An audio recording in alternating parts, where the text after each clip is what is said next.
días, somos estudiantes de la Universidad Central del Ecuador, de la carrera de Bioquímica y Farmacia. El siguiente video corresponde al área de Química, en el cual hablaremos sobre la tabla periódica, su proceso histórico y sus generalidades. Como primer punto tenemos su proceso histórico. A lo largo del tiempo, los seres humanos nos hemos sentido atraídos a encontrar una explicación hacia todo lo que nos rodea. En un principio se creía que los únicos 4 elementos de la materia eran el agua, fuego, aire y tierra. Pero esto, debido a los avances técnicos, experimentales, tanto físicos como químicos, se demostró que la materia es mucho más compleja de lo que parece. Razón por la cual varios científicos del siglo XIX tuvieron la necesidad de mantener un orden para los nuevos elementos que se iban descubriendo. Existieron muchas formas de organizarlos, la más común que fue de acuerdo a su peso atómico. Pero este sistema de clasificación no permitía analizar las diferencias y similitudes entre los elementos químicos, lo cual llevó a la creación de la actual tabla periódica. Una tabla periódica se encarga de clasificar, ordenar y distribuir a los elementos químicos de acuerdo a sus propiedades.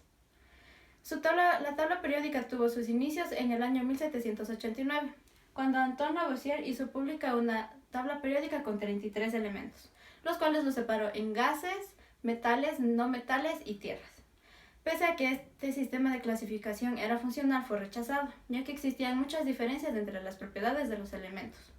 El primer intento por realizar una tabla periódica de acuerdo a sus propiedades análogas y que éstas se relacionaran con sus pesos atómicos fue hecha por el químico alemán Johann Wolfgang en 1817, quien propuso que existía un parecido entre ciertos grupos de 3 elementos con una variación gradual del primero hacia el último.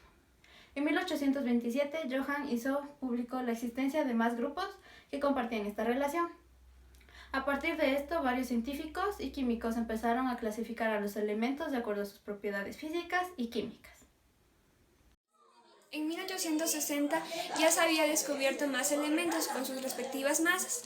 Para 1862, el geólogo francés Jean Corts y Alexander Neulens realizaron la agrupación de los elementos de acuerdo a la ley de octavas, la cual decía que los elementos se repetían cada 8, pero hoy en día es un dato erróneo. Este sistema es incorrecto o que solamente se podría utilizar antes del elemento calcio.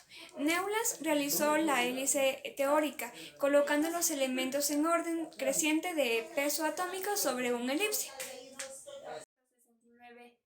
Dmitri Ivanovich desarrolló una tabla en donde organizó a los elementos de forma creciente según sus pesos atómicos.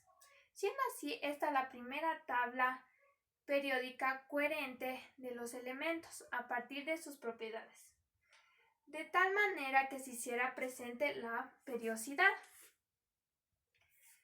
Esta primera tabla fue clasificada de forma vertical y horizontal según agrupaciones de su misma familia, fue formada por 63 elementos. Dmitri Ivanovich enunció una ley en la que decía que las propiedades químicas y la mayoría de sus propiedades físicas de los elementos son función periódica de sus pesos atómicos. Para poder afirmar esta ley, él tuvo que dejar ciertos espacios vacíos que le correspondían a las masas atómicas de 45, 68, 70 y 180. Esta ley la afirmó en 1886 con el galio, el escandio y el germanio.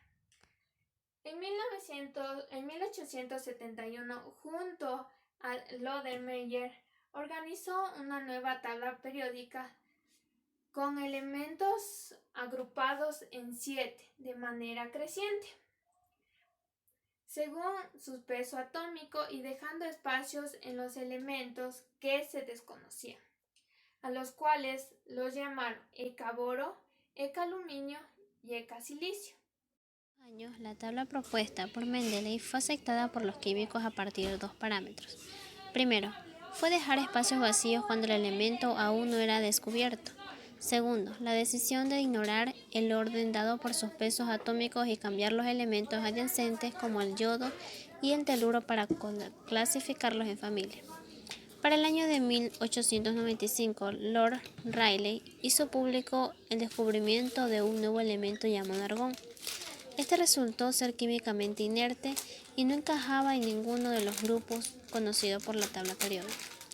Wilhelm Röntgen en 1898 sugirió que el argón fuera colocado entre el cloro y el potasio, en una familia con el helio, a pesar de que su peso atómico era mayor que el potasio. Para el año de 1904 se integró un nuevo grupo a la tabla periódica, gases nobles. En 1911, Ernest Rutherford publicó sus estudios realizados sobre la emisión de partículas alfa.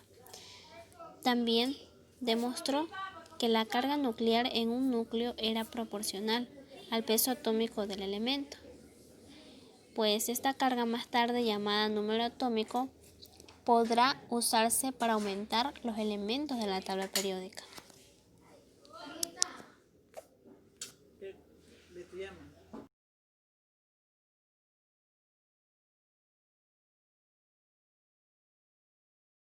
A continuación, ya en el año de 1913, Henry Moseley demostró que el orden propuesto por Mendeleev corresponde al que obtiene el valor de aumentar el número atómico a partir de los valores experimentales de la carga nuclear, o número atómico de cada elemento. Ya a mediados del siglo XX, Glenn Seaborg es el que realizó los últimos cambios importantes en la tabla periódica. Él en 1942 descubrió el plutonio y después los dos elementos transcurridos después del 94 al 102. Él reorganizó la tabla periódica colocando a la serie de los actínidos debajo de la serie de los lantánidos. Por consiguiente, vamos a hablar sobre las generalidades de la tabla periódica, según su organización. En esta tabla periódica vamos a hablar sobre los elementos en el cual se encuentran en la tabla periódica. En la parte izquierda, los alcalinos, un no metal, cuál es el hidrógeno, y en la parte de acá otros no metales. Los alcalonetéreos, los metales de transición, los lantánidos, los actínidos, los no metales, los gases nobles y los halógenos. Así es como se organiza la tabla periódica en la ubicación para poder ubicarlos y determinar qué tipo de metal son en la tabla periódica. La organización en grupos y familias de la tabla periódica. La tabla periódica consta de 7 filas horizontales denominadas periodos y 18 columnas denominadas grupos o familias. El grupo 1A está conformado por los alcalinos. El grupo 2A están conformados por los metales alcalinos térreos. El grupo 3B está conformado por la familia de los escandios. El grupo 4B está conformado por la familia del titanio. El grupo 5B por la familia del vanadio. El grupo 6B por la familia del cromo. El grupo 7B está conformado por la familia del manganeso. El grupo 8B está conformado por la familia del hierro. El grupo 9B está conformado por la familia del cobalto. El grupo 10B por la familia del níquel. El grupo 11B conformado por la familia del cobre. En el grupo 12 encontramos la familia del zinc. Ahora vamos en el grupo 13A, que están conformados por la familia de los terrios. En el grupo 14A está conformado por los carbonoides. En el grupo 15A por los nitrogenoides. En el grupo 16A por los calcelógenos. En el grupo 17A por los halógenos. Y por último tenemos en la familia del grupo A, 18A, los gases nobles. Los periodos se encuentran determinados por el número de nivel atómico, donde cada nivel se divide en subniveles. Los subniveles permiten las combinaciones químicas de los diferentes átomos y también definen su posición en la tabla periódica. Los subniveles están representados por la S, la P, la F y la D. Los bloques son denominados según la órbita de su último electrón, clasificándose en el bloque S, P, D y F. Los bloques S comprenden los elementos del grupo 1 y 2, como son los alcalinos y los alcalinos térreos. El bloque P comprende los elementos del grupo del 13 al 18, que son los metales del bloque P y los gases nobles. El bloque D comprende los elementos del 3 al 13, que son los metales de transición. Y por último, los bloques F, que comprenden los lantánidos y los actínidos. Los colores de la tabla periódica. Como podemos ver, en esta tabla periódica tenemos diferentes colores y cada grupo tiene su color. Por ejemplo, los alcalinos, que como podemos ver son de color rosado. Los alcalinos tercios, como podemos ver, son de color azul. Los no metal, como podemos ver, son de color amarillo.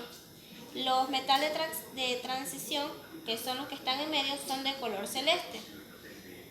Los metales del bloque P, como podemos ver que están aquí, son de color naranja.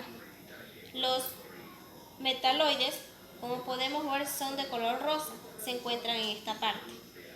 Los halógenos, que son de color verde y van en el grupo 7. Los lantanidos, que son de color piel, como podemos ver están en la parte de abajo. Los gases nobles, que se encuentran en el grupo 18, que está aquí. Y los antinidos, que son de color morado. Podemos ver la estructura que tiene un elemento en la tabla periódica. Aquí podemos ver el número atómico, que se lo representa con la letra Z, que es el número de protones que tiene un elemento. Tenemos su configuración electrónica, su símbolo, que en este caso es H, y la densidad, que es la cantidad de masa determinada en un volumen. Tenemos su punto de ebullición, que es cuando un elemento pasa de estado líquido a gaseoso, y el punto de fusión cuando un elemento pasa de estado sólido a líquido. Su estado de oxidación, que es cuando el número de electrones de una reacción, la materia se reduce o se oxida. Tenemos su masa atómica, que se la representa con la letra A, y por lo tanto su nombre, que en este caso es hidrógeno. Por último tenemos las propiedades periódicas de los elementos químicos, las cuales son 7. La primera propiedad es el radio atómico, la cual hace referencia al tamaño de un átomo dentro de un elemento. Este en la tabla periódica aumenta de derecha a izquierda y de arriba hacia abajo. Nuestra segunda propiedad es la energía de ionización, la cual es la energía necesaria para extraer un electrón de un átomo en estado gaseoso. Esta en la tabla periódica aumenta de izquierda a derecha y de abajo hacia arriba. La tercera propiedad es la electronegatividad, la cual es la energía necesaria o la capacidad que tiene un átomo para atraer electrones al momento de juntarse con otros. Y esta de igual manera aumenta de izquierda a derecha y de abajo hacia arriba. La cuarta propiedad es la electroafinidad, la cual es la energía liberada de un átomo en estado gaseoso al recibir un electrón, y de igual manera aumenta de abajo hacia arriba y de izquierda a derecha. La quinta propiedad es la electropositividad, la cual es la capacidad que posee un átomo para ceder electrones al momento de juntarse con otro. La sexta propiedad es el punto de fusión y ebullición. Estos los podemos ver en la tabla periódica y nos ayudan a saber qué elemento tiene mayor tendencia a sufrir fusión o ebullición en comparación a otro. Y por último tenemos la propiedad de la reactividad, la cual es la capacidad que posee un átomo para reaccionar con otro y crear nuevas sustancias. Gracias.